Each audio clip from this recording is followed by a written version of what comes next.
दोस्तों नमस्कार। मैं राजेश बुगालिया। अपन सभी का जीवन तीन काल में बटा हुआ होता है। भूतकाल, वर्तमान काल और भविष्य काल।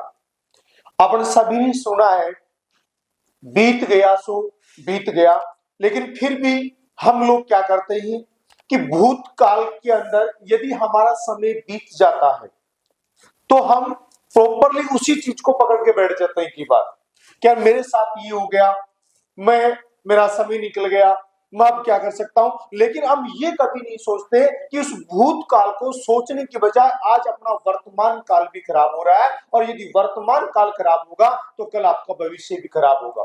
प्रतिभाशाली बनने के लिए आप अपने भूतकाल में आपको कितना भी समय आपका जा चुका है, आपकी कितनी भी उम्र हो चुकी है, आप भूतकाल के बारे में आप सोचकर वर्तमान का आप समय खराब कर सकते हैं, और वर्तमान का समय खराब करने से आपका भविष्य भी खराब हो सकता है। तो मेरे दोस्त, आपको सोचने की जरूरत है कि भूतकाल में जो भी हो गया आप उसको भूल जाएं, क्योंकि प्रतिभाशाली होने के लिए आपके पास किसी कोई उम्र का तकादा नहीं होता है।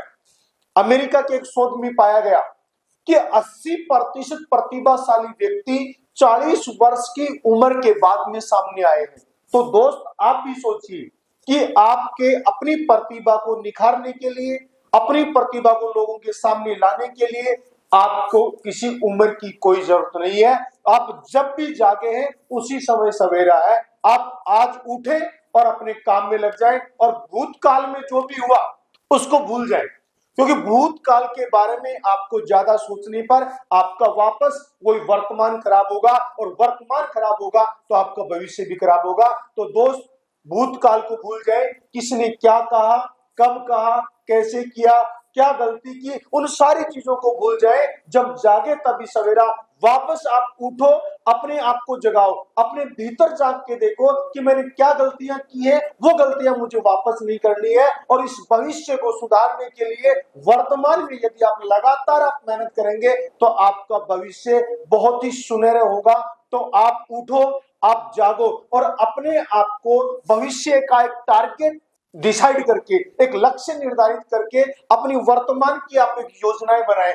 क्योंकि जब आप किसी काम को करने के लिए, जैसे मैं पहले भी एक बार कहा है कि हम एक छोटा सा घूमने के लिए हम जाते हैं, हम घूमने का एक प्लान बनाते हैं, उसकी भी पूरी की पूरी योजना हम तय करते हैं। उसी तरीके से भविष्य का आप एक लक्ष्य निर्धारित करें और उस लक्ष्य के लिए अपनी योजनाएं बनाएं, और योजनाएं बनाने के बाद में आप एक बड़ा टारगेट आप ले। क्योंकि जब आप छोटा टारगेट आप लेते हैं, जैसे यदि आप एक 500 करोड़ रुपए की कंपनी बनाने का टारगेट लेते हैं, यदि आप उसमें असफल भी होते हैं, ये तो 50% भी आप सफल होते हैं, तो भी आप 250 करोड़ रुपए की कंपनी बनाने में सफल होते हैं। लेकिन यदि आपने कंपनी केवल 10 करोड़ रुपए की बनाने की आपने योजना बनाई है, तो आप 10 करोड़ तक की आप सोचेंगे। तो हमेशा अपने लक्ष्य को आप बड़ा बनाएं, और उस लक्ष्य की पूरी प्लानिंग तय करें, वार्षिक प्लानिंग तय करें, उसकी मासिक प्लानिंग तय करें, उसकी साप्ताहिक करें। और जिस दिन आप अपने लक्ष्य के लिए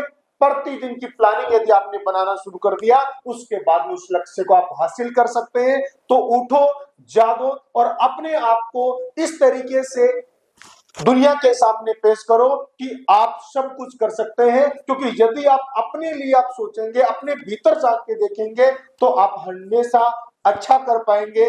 तो उठ के अच्छे तरीके से भूतकाल को छोड़कर वर्तमान में अच्छी मेहनत करें, क्योंकि आपको भविष्य में बहुत अच्छा करना है। Thank you. जय भारत, जय हिंद।